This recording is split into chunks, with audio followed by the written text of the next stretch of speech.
De al sonar la campana.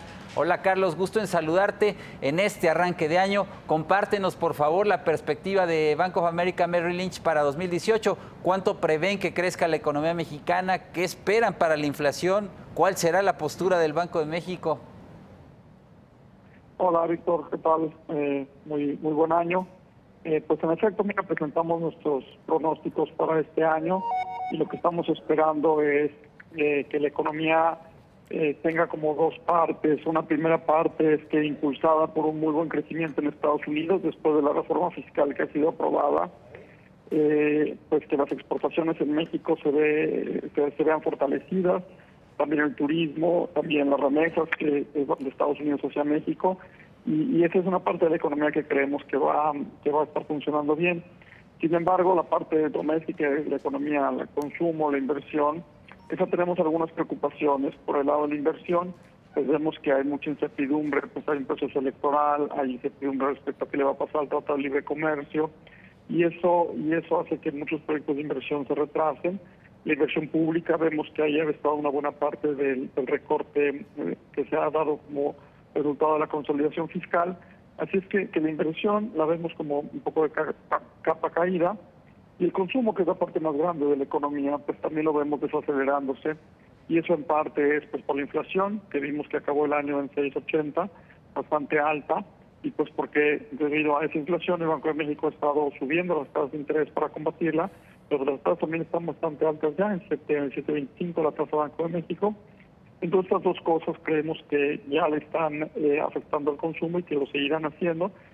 Así es que, como te decía, como el consumo es la parte más grande, pues creemos que la economía se va a desacelerar y puede crecer menos del 2% en este año.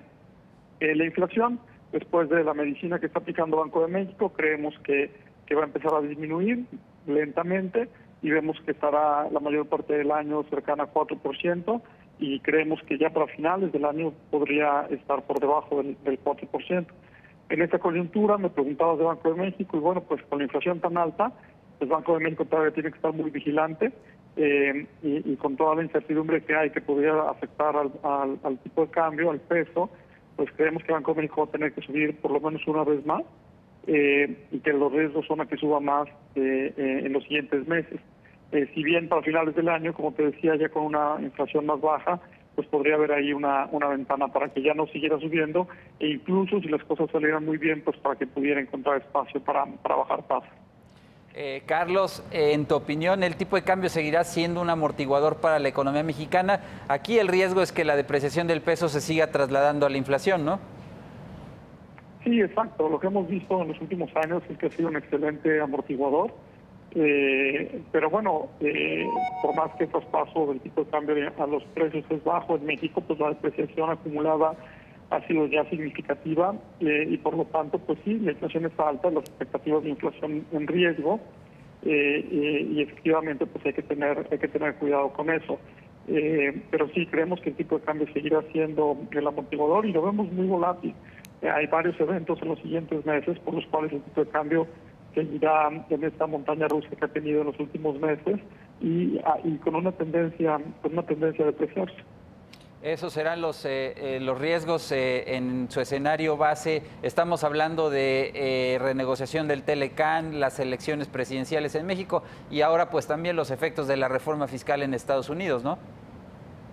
Así es, esos son los principales, y habría que agregar uno más. Recuerda que la Reserva Federal en Estados Unidos está subiendo tasas, y pues uno de los efectos precisamente de la reforma fiscal en Estados Unidos es que habrá tasas de interés más altas en Estados Unidos en la parte larga, porque están aumentando el déficit, pero también en la parte corta, con la Reserva Federal posiblemente aumentando 3 y hasta 4 veces quizá las tasas este año.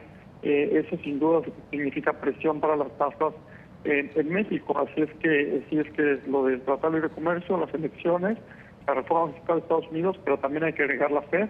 Y ahí el riesgo que hay que estar monitoreando es que todo esto es un escenario en donde no hay mucha inflación en Estados Unidos. Pero si de repente empezamos a ver más inflación en Estados Unidos, pues eso es un riesgo extra, porque eso podría generar tasas de interés todavía más altas. Así es que los siguientes meses complicados, pero pues México ya preparado con una postura monetaria defensiva, con una postura fiscal también defensiva, y pues trabajando en la negociación del Tratado de Libre Comercio. Así es que las políticas en México haciendo su parte ante este escenario tan complicado. Bien, Carlos Capistrán, muchas gracias por compartirnos tus escenarios. Al contrario, gracias a ti, Víctor. Un feliz año para ti todo.